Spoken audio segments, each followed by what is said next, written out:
I was pretty excited to come talk here for a couple of reasons. One is there are twice as many engineers that graduate in India than they do in the US. Graduate about 1 million engineers a year. We graduate about 500,000 in the US, and you'll hear that this talk's really focused on engineers. It's kind of one of my passions. I am also pretty excited about what happened today. The talks that happened in this room today are really good predecessors to what I'm about to talk to. And I think you'll see the thread that runs through all of this from today's talks. I'm the CTO and founder at Rally. I run a group of folks in my office that work on advanced services, and you'll see some of the stuff that we're working on as we go through this talk. We have a variety of products and services that you may or may not be familiar with, and the Rally product that's been around for 10 years. We'll talk about some of the data that comes out of that solution and some of the insights we've got from that, as well as Agile Zen and FlowDoc, which is kind of the newest product that we've got for team collaboration. Definitely worth checking out. Totally changed the way our teams work and how fast they work. So how many of you in the room are engineers? I'm guessing we're going to be way over 75%. That's what I was hoping for. So the question to you is, what do you want to become? Do you know the answer to that question? Happy. That's a good answer. I wonder what's in the room. I wonder, is that one of the answers? I want to become the CEO. Yeah, that's kind of a standard answer. I think this one comes up more often. I want to be a great engineer. That's kind of why you got into it. Question is, what is a great engineer? What's that look like?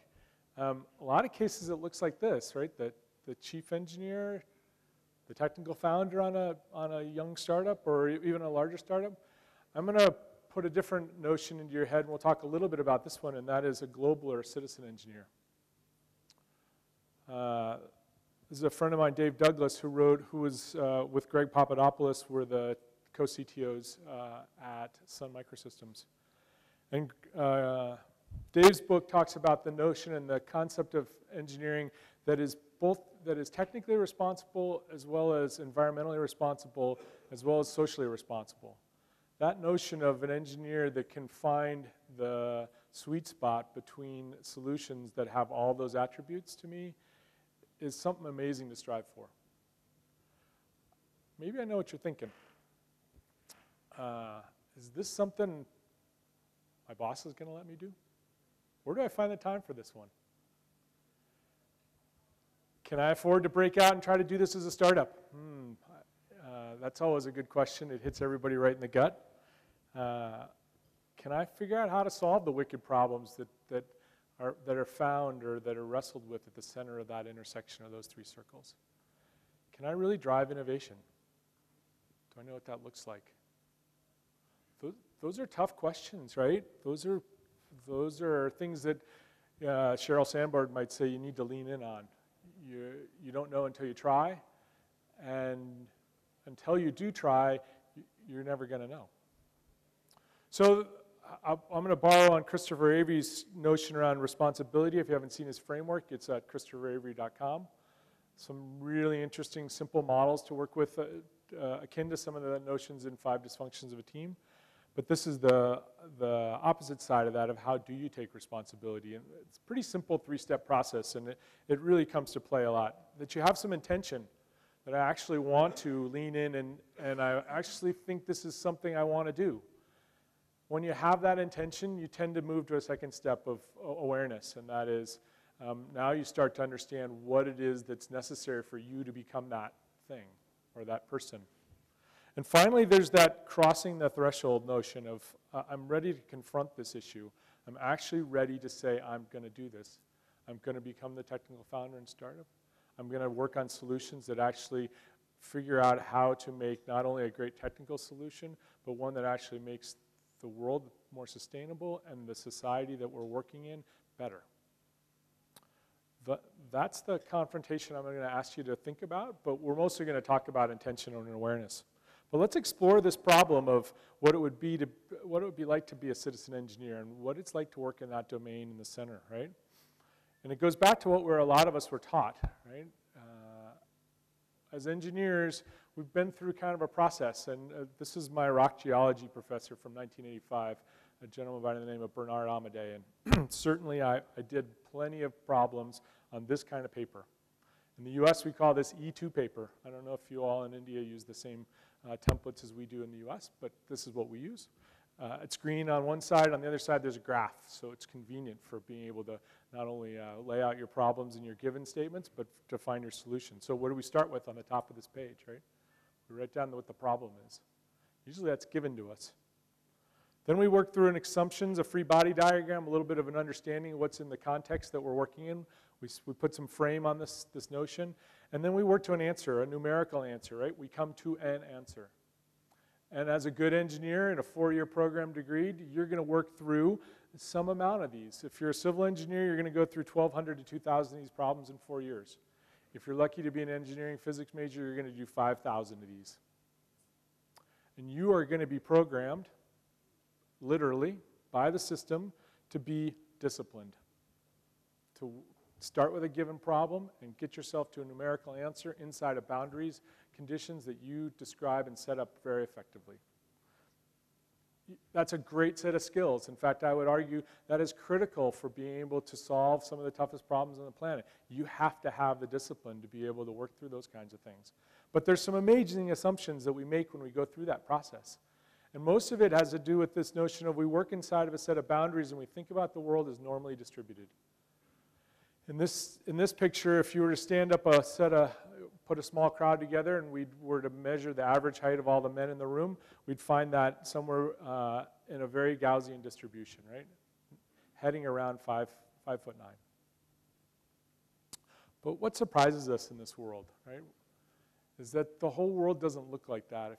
If you draw from some of the concepts and some of the work that the folks at Cognitive Edge have been doing and others in complexity space, you find that the world has a Gaussian distribution in the center, but then there's a big Pareto tail off the end. And when you find those answers out on the far end of the tails, right, they aren't very probable, but they're plausible. You might pick on the BP oil spill in the United States. You might pick on Fukushima nuclear power plant disaster in Japan. You might pick on the last amazing hurricane or typhoon in the Philippines, right? Those disasters, though plausible, are very impactful because they are way out on that distribution, right? And that's a little bit of what we're having to deal with here, is we have to deal with the notion of things that are way outside this little safe boundary that we as engineers drew in that little free body diagram that says, hey, that house will stand up inside of these contexts. But that's not always the context we're dealt with as engineers. And so those low probability events, they have really high impacts. And how do we deal with that? How do we process that? I mean, as engineers, we're pretty much trained down the path of, hey, let's bring the expert in the room like Todd was talking about, and if you put a bunch of experts in the room on some of these problems, in a lot of cases, they'll lead you off into the wrong path, right? So what is it that's plausible? Here's another quick example of that. If we were to take and stand the tallest man in the world and the shortest man in the world, we'd have a 3.3 difference. There's a Gaussian distribution. It's not that big a difference, right? We can engineer inside of that kind of a domain. But if we were to have somebody special walk into this room like Bill Gates, and we were to talk about income equality inside this room, there'd be a 650 times difference between the income in here. That's a plausible. I could imagine Bill Gates, I'm sure he's been to India numerous times. I could imagine him showing up at an Agile conference. It would actually skew the room a little bit, right? So that's the world in which designing with complexity or designing with Pareto curves as opposed to designing with Gaussian curves means. It means having to deal with an engineer in a space that is uncertain. If you've seen any of the work from Cognitive Edge, this is a very simple notion of how to lay out a complex space as a continuum, right? From simple concepts to complicated, complex, and chaotic. The question is, how do we engineer with that? What do we deal with to figure out those pieces? A lot of what we've been dealing with in engineering through its educational system and through the hundreds of years that we've been architecting physical structures is a pretty known complicated space where really supply was the limiter, not demand. Now things are changing on us, right? So if we think about this and we split this right down the middle, we can talk a little bit about what these two sides of the world are like. In one notion, you can think about mechanical systems and physically built systems on the right-hand side, the civil engineers, the engineering physics folks working with materials. And on the left-hand side, folks working with the natural systems or social systems.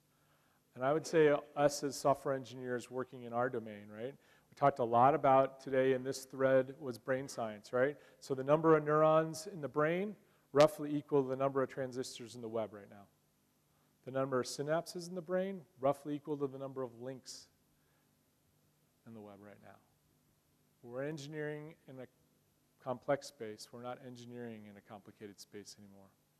We've got to bring other forms of work and other ways of approaching it.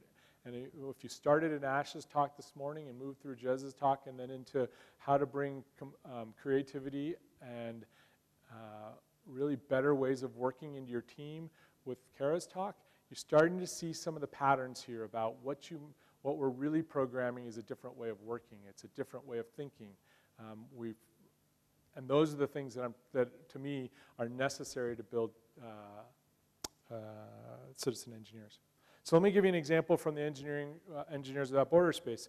It turns out that when I started working on Rally in 2002, this was kind of our release board and our early team, and kind of every time we dropped a release, every 2 months we got a sticker. We've since moved to continuous delivery, and so stickers don't make any more sense. But when I started working on Rally, at the same time, my rock geology professor, Bernard Amadei, held the first Engineers Without Borders conference in the US. That group now is up to, I think it's up to about 50 professional organizations and 200 university organizations in the United States, almost 300,000 members in the last 10 years. It's been an absolute explosion from Bernard, and he calls it his good work. As a result of his good work, we also saw the folks in Canada form Engineers Without Borders teams. And they've done a very spectacular job of cataloging failure. And if you look it up on the website, or if you just search it on Google, you'll find the catalog that EWB Canada has done on failure. And we'll talk about this TEDx video. But this is a kid here from Uganda. His name's Enoch. He's really happy today. What he's happy about is he's got fresh running water. And that was as a result of an Engineers Without Borders project. The team came in, did an assessment, built themselves a sand filtration water system for his village in Uganda. And then through the process, they step back from what was going on and they do an after-action review. They come back 6 months later, and what do you know? The sand filtration system is working or not? Not. In fact, it's not working, and neither is the US one that was built 2 years earlier that's sitting actually a quarter mile away that the Canadians never noticed.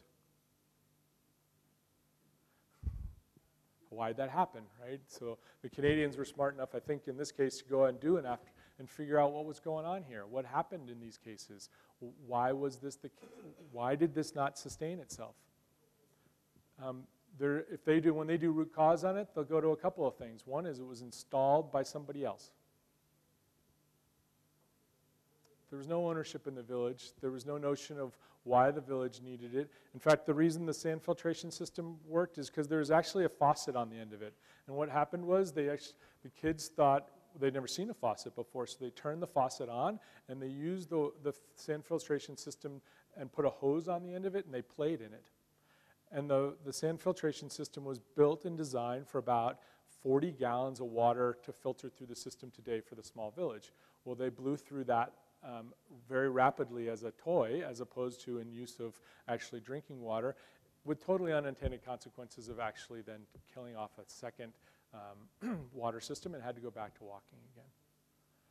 That's the notion of engineers designing right inside the Gaussian distribution, building an amazingly effective sand filtration system for a village of 40 people and enough water for them to not have to carry it at all, and then not having the wherewithal to understand the real social dynamics that are going on inside the village and to really install something that was sustainable or that actually made the village better.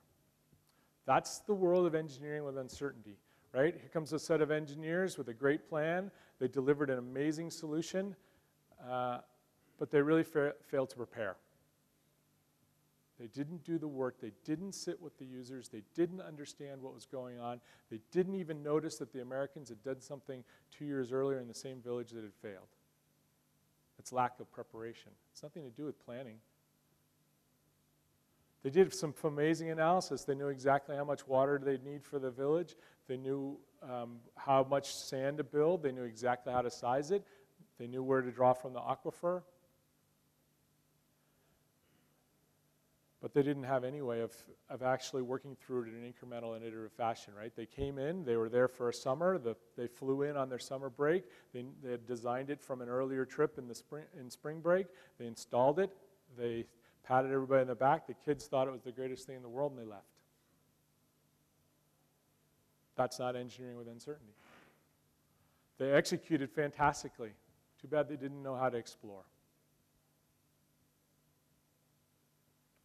To me, that's one of the big things that we're missing in the engineering discipline, and almost gets worked out of us in an engineering education, is that we've got the discipline to execute on a plan like nobody's business, but we've forgotten the ability to step back and sit with users, the ability to actually let the thing emerge through incremental delivery, and to be prepared.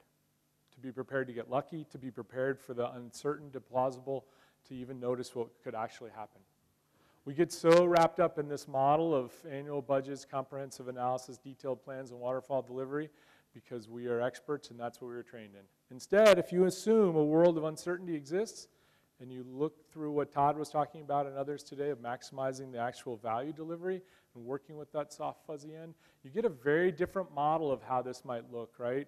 Of something based on incremental delivery, something based in a world of empirical learning, with disciplines around exploration and the ability to adaptively steer, you maybe get yourself a different programming model or different operating model for a business.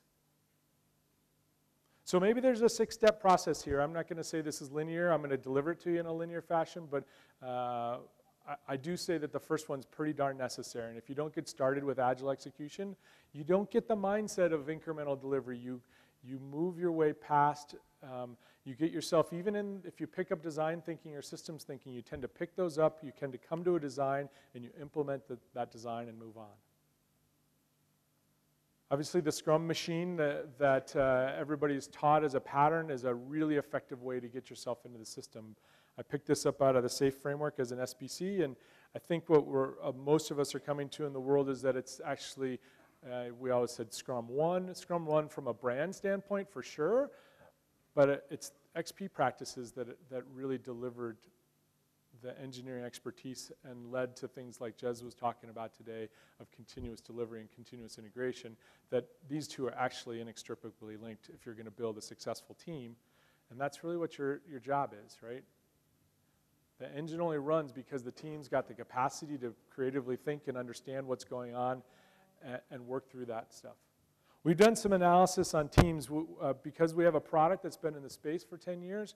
We actually have about 70 million objects under management in our SaaS environment. We have a variety of on-prem customers that we don't see their data, but we built a framework called Software Development Process Index, and we did some analysis on those 70 million objects and those 80,000 teams that exist in our data set.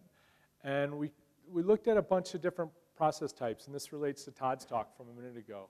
We see really 4 different types of models exposing themselves in our data set. One is people who work only on task-based hours, people who do no estimates, people who do full Scrum, story points and task hours, and then people who do lightweight Scrum and find their way into that place that Todd was talking about of where's the right place of how much estimate to do. And I think it's right for most people to get started with full Scrum. It gives you you'll see in a second the results of this, but you'll see why a lot of people move to lightweight Scrum. So that Software Development Process Index has 4 criteria to it, or 4 categories of a balanced scorecard, and that is responsiveness, how fast you respond to changes, the quality that you deliver, the productivity, and the predictability. And so there's a stacked bar chart of those 4 processes and their delivery capacities. And we actually see that overall, lightweight Scrum does the best. There's only 6,000 teams reporting in that data set.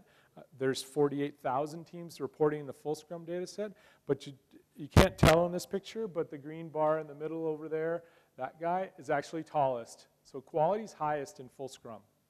So not surprisingly that you'd get that if you're doing more estimating and really understanding exit criteria much better than you would if you're moving a little bit lighter. But actually we see a little bit higher performance in a team that knows how to balance how much value estimating and cost estimating to do.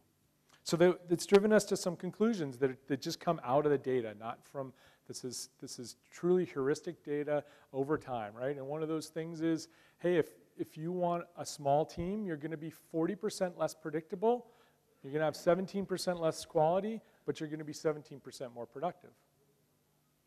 Kind of makes intuitive sense. If you've got a big team and you're running really effectively, above 7 plus or minus 2, that there's really no evidence that you need to change that. That comes from just analyzing the data. I think this one's more interesting. This is the one of you can actually cut your time in half in your process if you aggressively control WIP. So if your WIP limits are really low, you will deliver much faster. Little's Law playing out perfectly in this setting, right? You'll have a quarter as many defects too. But you'll be 34% less productive. What do you want, right? That's your trade-off decisions that you're trying to make. This is what happens when you look at this data and you incrementally improve, you build a great Scrum engine, right? If you want to learn more about that, there's all of this is diagnosed or kind of laid out in a bunch of findings that we did in a white paper called Under Agile Metrics. It's being refreshed right now with a whole bunch more, especially in the area of engineering practices. So I think where we're heading with this is if you, again, take the approach that was challenged a little bit earlier, I think it was yesterday, one of the folks said, you know, I wonder if everybody really wants flow, if everybody really wants to find themselves in a place where they're really driving cycle time down, increasing life cycle profits, trying to bring variability into the system through innovation, and trying to drive up speed. That's kind of the argument in Don Reinertson's book of this is, if you're running a product development process and you are trying to discover what is the best thing to build and what users like, this is the world you're going to run. This is the world that Ash was showing us this morning, right? This is the assumption of the operating model that you'll be working underneath. If you do that, step 2 of this is find and protect some of your slack. Right? It's so easy to give your slack back to the system in the form of more throughput, but if you don't preserve some of that slack, whether it goes into 20% time or other forms of improvement, you don't find yourself, I think, getting better and actually being able to explore. To me, that's the next key piece. We've seen the lean startup pictures a couple of times here around build, measure, learn. If you don't have that slack in the system, you don't have any time to run multiple A/B tests. You don't have time to be able to build 2 or 3 of the same thing. And so that slack to me is a critical next step. Then, now that you say, hey, I really want to explore a little bit more, I want to balance the discipline of continuous delivery with the ability to test a number of things as they go through the system, or back up like Ash did this morning and say, we're going to not ship that feature because it doesn't have the pickup rate that we need. So to have the ability to throw away stuff like that, you have to add the discipline that's necessary for that scientists have. And when I think about scientists, I'm not thinking about rocket scientists. I'm thinking about scientists like this 11-year-old girl in my son's class. I'm assuming this happens in all your public education also. This is called science fair. These science boards are what get picked up. And you can see this gal, she's got it laid out perfectly. She's got her hypothesis laid out, her results and her conclusions. It started the same way we did in chemistry, right? We got out our lab books. We wrote up in the top right corner, here's what we think is going to happen, here's the experiment we're going to run, and here's our results. We're going to share that with our peers, and we're going to potentially repeat that process. That thinking got left in the dust in a lot of cases as we moved in as engineers and continued to execute towards a specific number. So if we go back to the world of managing on this continuum of chaotic complex, right, at one end of the spectrum, if you're truly in a system down standpoint, your operations environment's going crazy, yeah, you do need a small firefighter team. They've got to go in and they've got to do something. because they've got to figure out what's happening. They can't just sit there and analyze the answer. You got to do something and see how the system responds back to you. Right? On the other end of the spectrum, it's pretty easy. We give you a recipe. Scrum is a recipe. Right?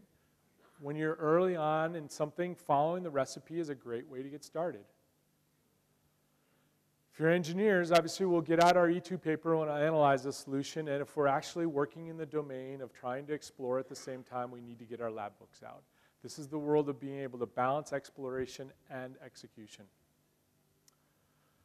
This is the world of firefighters, bureaucrats, engineers, and entrepreneurs, and you need to be able to be both. And that's what I see in citizen engineers, is the ability to both act like an entrepreneur and discover, but also act like an engineer and be able to deliver. Because if you're going to affect and dent the world, you've got to be able to scale these solutions.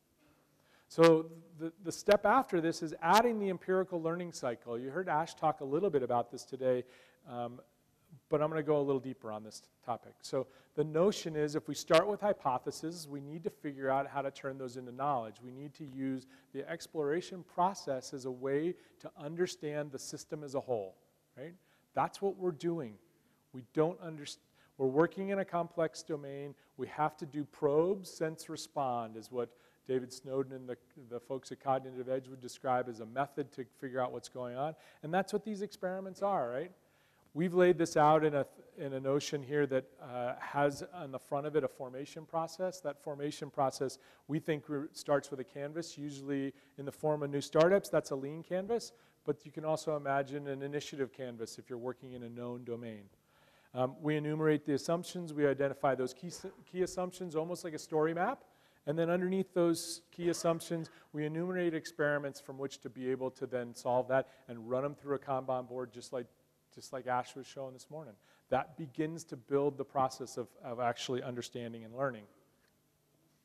If you're experimenting in the world of business, the lean canvas on the top that Ash uses is absolutely a fantastic place to start. Way better than the business model canvas that Alex Osterwald started with, because that assumes a known solution. In Ash's world, he's working and starting with problem and then having solution on the top. It allows for much more experimentation. Because of what we're doing in our space and because of our background, we took that same canvas and built it to experiment on initiatives, to try to figure out relative value of initiatives very quickly so that we could rank our backlog. So same kind of canvas approach, same way to enumerate all your assumptions, but then to be able to pull them off and be able to work your way iteratively and incrementally through those assumptions to figure out, is this technically feasible? Is this business effective? Is this actually long-term sustainable? And is it desirable for our customers? So let's talk a little bit about a different example in the business side from an Indian company that I've worked with. I'm a mentor at a group called the Unreasonable Institute in Boulder, Colorado, where they take 26 entrepreneurs from around the world who are social entrepreneurs and bring them and put them in a place with about 40 mentors and for 6 weeks and try to give them wings so that they can affect 1 million people on the planet. It's my safe to fail or safe to run experiment place. It's where we've been playing around with a lot of these concepts so that we can work at the whole business level, not just at a single development team level. And so let me talk to you a little, and let Mishkin talk to you a little bit about his, well, oops, got to back this up.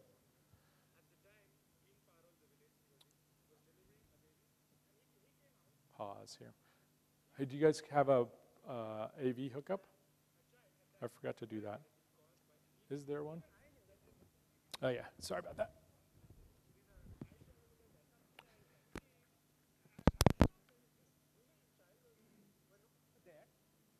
I didn't understand this at all. And the problem that he had learned about at that point was, it's not that we need a solution. It's probably not going through the sound system. Okay. It's for being able to can you try that again? That'd be great if we could just back up for a second. A number of engineers in India. The village he was delivering a baby, and he came out. He was pretty ashen-faced, the pregnant woman, and her child had died. Apparently, it had been caused by anemia. Even I knew that this was completely treatable. You took iron tablets. These are widely available. They're subsidized. They're cheap. I was shocked. I mean, this woman and child were no longer there. I didn't understand this at all. And the problem that he had learned about at that point was, it's not that we need a solution for anemia. What we need a solution for is for being able to diagnose anemia in the field. And so he took a number of engineers in India and they built a blood oxygen-like sensor. Put your finger in this probe. There's no prick. It works on light, something called photoplethysmography. We measure the signal and we diagnose anemia. It's very simple. This is what we do. It's a simple tool which can be taken like a mobile phone to the point of care. So what Michigan did really effectively in that cycle is he framed the problem real well, right? He wasn't an engineer trying to work on solving anemia. He was an engineer working on trying to have remote diagnostic in the field for villages in India, right? He was able to understand and empathize because he'd obviously been at a situation that was obviously terrible and affecting for him, but it allowed him to write down the hypothesis and document it and move forward. One of Einstein's favorite quotes, and I think Ash hit on this morning, right? The formulation of the problem is often more essential than the solution. That takes us back to our lab book, right? One of the steps that we missed in the lab book that people often skip because they go to the hypothesis step is, what's the question we're trying to, what are we playing with? How have we spent time actually pondering and understanding and doing actual observations in the field so that we have some empathy associated with what's going on here? So step 4 in this kind of 6-step process is take time to empathize. So first question is, do engineers have empathy? Sometimes my wife would definitely argue that I do not have empathy. But we'll do a little example here.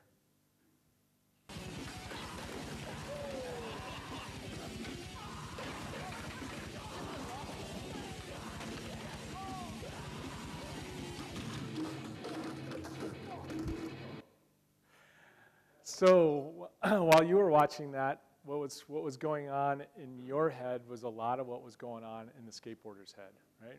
Well, the same synapses that were firing in their brain, we now know from brain science and a lot of things that were going on are the same synapses that you were firing.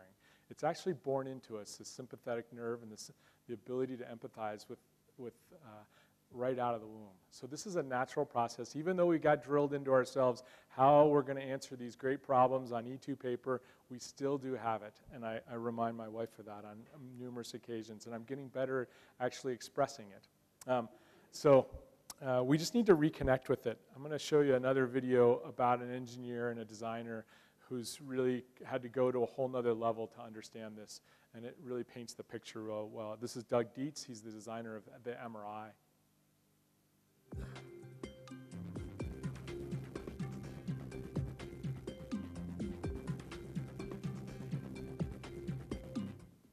thought I'd start with this, which is kind of a little bit of the thread or the kind of the heartbeat of my story today. And you've heard a lot about the design thinking and the design process that a lot of these folks have gone through, very powerful tools. And I just want to emphasize that empathy at the beginning for me is something that I think is really what is the heartbeat of the project when you move forward. And a lot of times when you move forward into the iteration and prototyping and some of the design phases that you go through, you need to actually refocus back and see what the empathy was that actually got you started at the beginning. So I thought I would just share a quick story with you guys. And this is a little tough story to tell, but I'm going to give it a shot. So I had just finished designing a big MR scanner. How many people here have an MR scan? It's a big MRI scan. Oh my gosh, a lot of you guys, so don't charge the stage. So I had just finished designing this big MR scanner, and I was very proud. I think I had worked on this thing for probably about 2 years. And I'm an industrial designer, and I was doing the enclosures and the controls and displays and the coils and patient transfer, that kind of stuff. And I was so excited to see this, the first product that we installed. So I went to see it in its actual environment in the hospital. So I was just running through this hospital to check out my new product that I had just finished.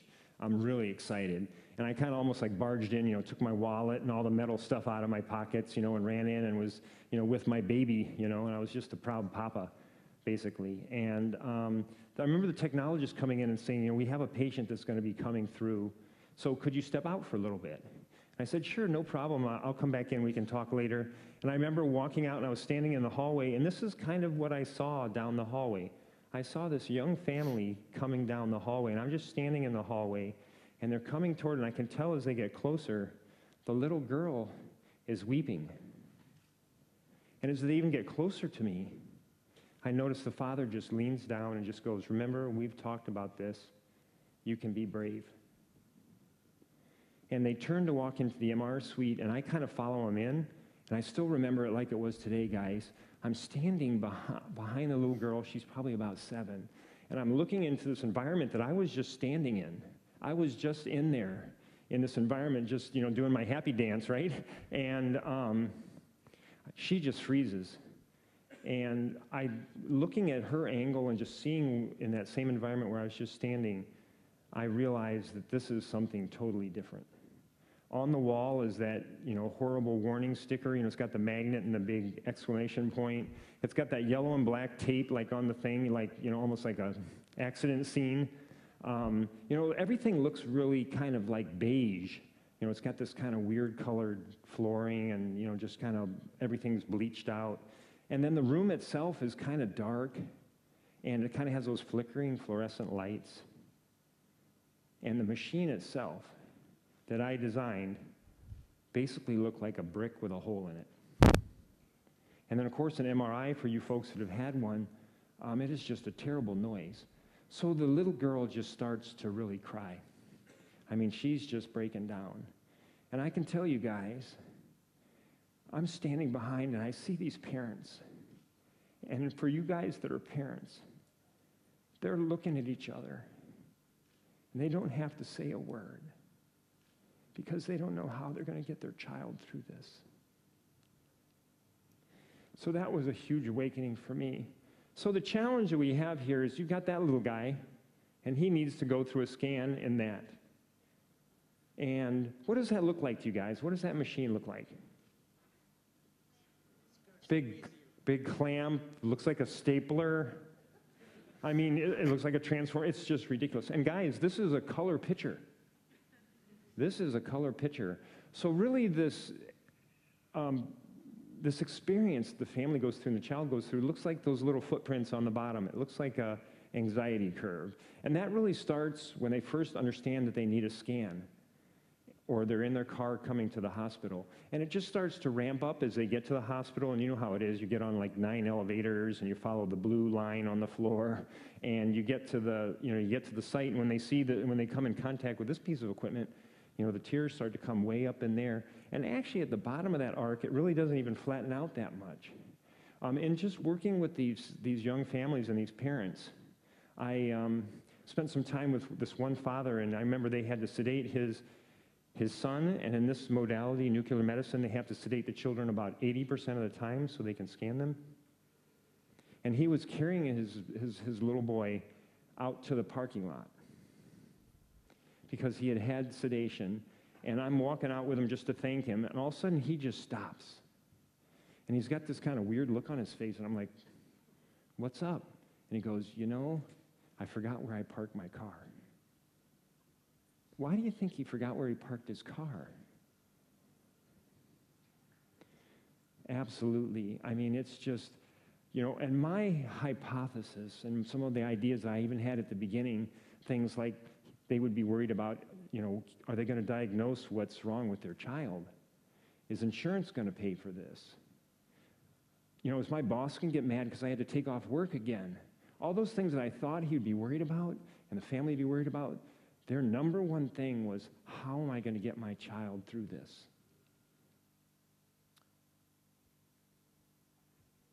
So they went through a design thinking process associated with now really understanding the problem.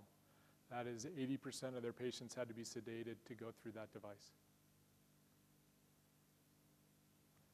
The redesign on that thing didn't change the outside of the machine at all, but it built basically a carnival ride out of the whole concept. And the result is they end up sending you a backpack before you go. And in the backpack's a coloring piece, and it's in one of 2 different design categories. This one happens to be in this pirate ship motif. And that's the redesigned atmosphere and experience. And so we'll hear now Doug talk a little bit about the end result of that redesign concept when they frame the problem correctly. And probably the last thing I just want to leave you guys with here is really that when you design for meaning, good things will happen. And sometimes if you go the other way around, which a lot of times we do, where you're designing for money or you're designing for some of these other things and you're hoping that meaning comes, it doesn't work that way. And though we got the sedation to be reduced significantly here, and I think their patient satisfaction in this hospital went up 92%. And their patient volume also went up, so they're able to get more children in a day, which makes the actual waiting list and some of the time that you have to wait for a scan a lot less. So a lot of people ask me things like, are you really proud of those things? Which I think I really am. And they ask me if I kind of measure the success of this on those things. And I'll be honest with you, I don't. What I really think I would measure myself in this kind of a project is, have I had influence on that conversation in the car on the ride home for that family? And if I've had that opportunity to make that a different kind of conversation for this family, and you've seen some things already in some great talks on how you interact with healthcare, if it is just a totally different conversation in that car, and it's maybe one of those things where they just embrace the experience a little bit better, because a lot of times in healthcare, this is like a speed bump in the road for these folks. And if we can just make that a little bit smaller speed bump, if we can turn it into more of an experience, I think it's going to be a real positive thing. Thank you very much.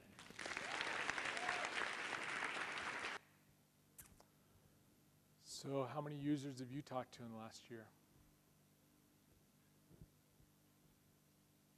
What's the requirement on your engineering team to have them in the field? How much do they work with their UX design team? You got to start by interviewing folks. You got to keep revisiting and going back to the place of empathy. The tools that we use are simple paper tools to be able to build and understand empathy from watching, saying, listening, observing what's going on with people in the context. We then work through the process of seeking insights from that and really understanding what the need is. You heard Ash this morning use a phrase, the job to be done. What's the job we're trying to get done? You heard Doug redefine the job of trying to make the speed bump smaller. When you can take that understanding and the circumstances and the jobs to be done, you can use that to frame the experiments that allow you to validate or invalidate your assumptions that can then show you the demand before you build the software. If you do it really well, you'll find yourself at the middle of this curve. And we'll talk a little bit about that, and that is you maximize learning when your experiments produce, when you're operating at the 50-50 place, where what you think's going to happen happens about 50% of the time. Because if you operate on the one curve where what you think's going to happen 100% of the time, obviously you're wasting everybody's time. You're not leaning in. You don't understand. You don't feel safe, right? And in an environment, inside of an existing product environment, a lot of times that's what's getting in the way. You haven't set up an experimentation sandbox that you feel safe to run inside of, so you run experiments that deliver results that you know the answers to. On the other end of the spectrum, if you don't have the empathy to really understand the problem, you end up getting results every time that you didn't understand. So you're certainly learning, but you didn't do the preparation work necessary to get yourself into the right space to really understand what's going on. So you're also wasting tons of time, right? So this is the space in the middle that comes from framing the problem effectively, that what we expect to happen versus what we actually happen. We start to understand what is the whole system here. That's what these experiments are about, to really understand the dynamics of what's really going on here. So steps 5, to me, is taking this empirical learning skills and using it in the world of the lean startup process. We add a step on the front of the lean startup process around the formation of the team, building the sandbox that provides the safety, providing the vision and assembling the team necessary to run through that process. But then it's running through the process that you're really used to, and that is the first step of this in the lean startup process is discover. So what's the problem? What are the solutions? What's the business model that's going to justify this? And then, programmed in the process, as we would in any good Agile process, is the stop point. And that stop point in the case of an experimentation cycle is the pivot, persevere, or pause. That happens a lot on internal projects as a pause, right? Not now because the technical platform's not there yet. Not now because it's not the highest priority. So that gets added when you're in an entrepreneuring cycle. If you make it through that gate, you then go into the space of really can the founders or the intrapreneurs sell this thing? What's the playbook? What's the steps necessary to get it into the hands of the customers and successful? And what's the funnel that's necessary to go to market? Do we have enough noses out there to actually sell this solution to? That brings you to the next pivot, persevere, or pause statement. And then if you're working inside of an existing entity or a large organization, it brings you to a step called transition. And that is where the new product development team or the experimentation team now needs to hand it off to the rest of the business. And you've got a time period here where you're going to bring other departments onto your team and transition this new product or this new solution into the existing kind of operating or functioning engine of the business. And that makes a larger picture that is also laid out, and you can get, this is a clickable diagram with videos of all these steps on our website under rallydev.com/ELS for Enterprise Lean Startup. And it brings me back to talking about and putting a wrap on what we saw from Mishkin, right? In Mishkin's sense, in his BioSense story, he was really effective at going out to the point of delivery and actually experiencing what was going on with his friend in Paro, north of Pune.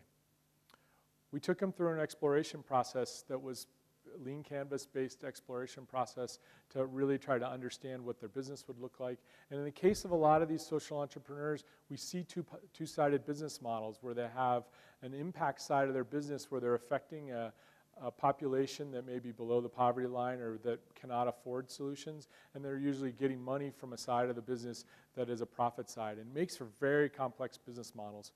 But teasing those apart is kind of part of what we've learned in that cycle. And then taking it to execution is the third step in this cycle. Empathy, exploration, and execution. Finally, you need to get your engineering solution to scale, right? For me, the SAFE model's around what is a best visual articulation of what that means. It means being able to bring a whole set of teams together to deliver not just one team's worth of features in a time period, but to be able to deliver a whole product in a set time period. To me, it's an articulation of that whole model of how do we run an entire business and actually adaptively steer it. It's a picture towards business agility. We took a stab at what that was like on a book that we wrote with a lot of small vignettes. It's available on PDF and on Kindle right now. Of trying to understand what does this look like if the whole operating system of the business is completely different.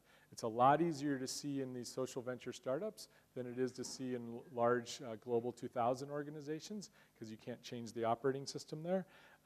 But what I see, I really like. And it brings me back to our social mission. Our social mission at Rally is around creating and mobilizing citizen engineers.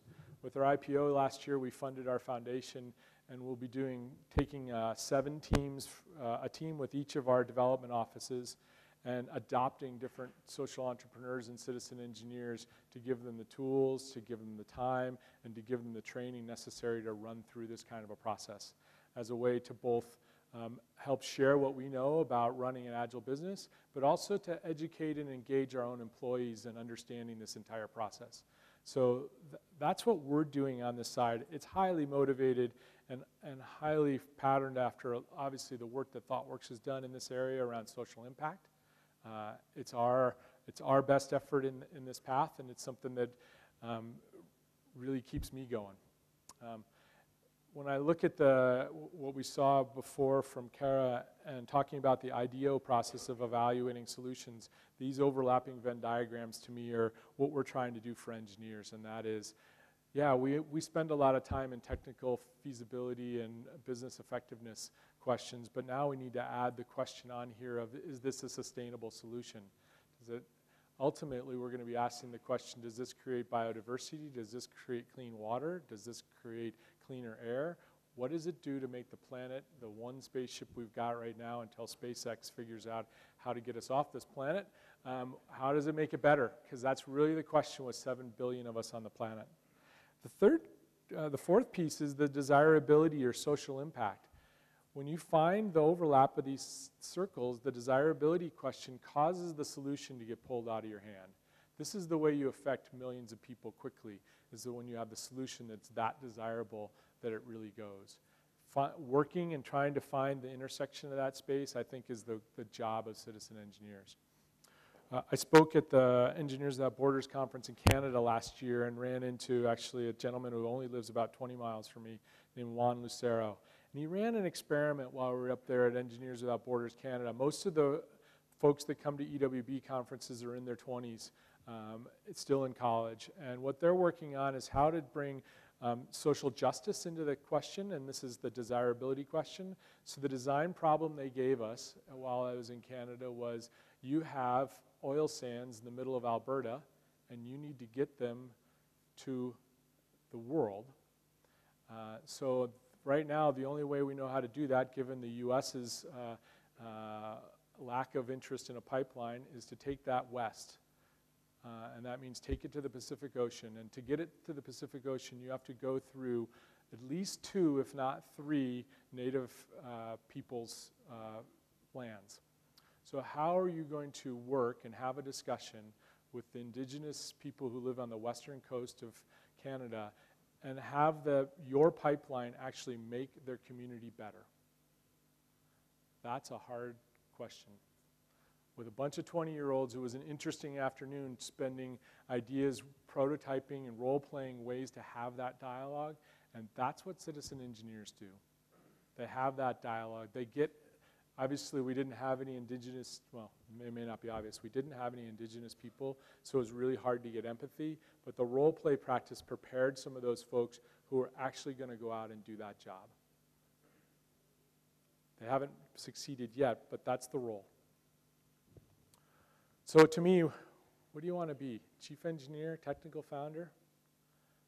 I think you want to move from thinking about it as a T-shaped people, right?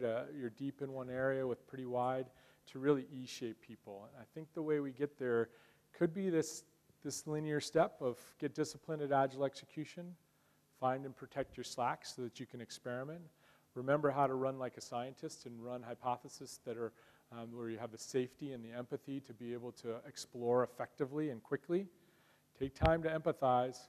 Become that disciplined explorer where you run a disciplined process of being able to evaluate your darlings, which is what they really become, as to whether you should pivot, persevere, or pause them, and then figure out how to scale that and bring that to the big side of your business so that you can affect the 7 billion people on the planet. To me, the E stands for executing, exploring, and empathizing, not just executing. That's a global citizen engineer, and global citizen engineers do one thing, and that is they dent the world. That's why I'm here. That's why I came to India. It's my first trip. I was thrilled to be able to do it, and I was thrilled to be able to follow a day like today, and thrilled to be able to talk to a group of people where there's a million engineers created a year. So we know from a lot of the things that we talked about on the first night with Ray talking about injustice to women, that the solutions to big problems like poverty and injustice to women don't get solved on a global level. They get solved on a local level. So we know from the social entrepreneurs that we work with that you have to have empathy on a local setting to be able to actually crack these problems. And that we need to enable these skills and capabilities on a worldwide level. It's not something that somebody from some other country is going to bring to you and give you the answer, or you'll end up like the EWB teams did with the water system just not working 3 months later. It has to be actually brought to all of us, and that's what I think our role as engineers on the planet is, to be able to bring those skills to others. So I stood on the shoulders of a lot of folks in this talk. There's some of their pictures, and namaste. Thank you.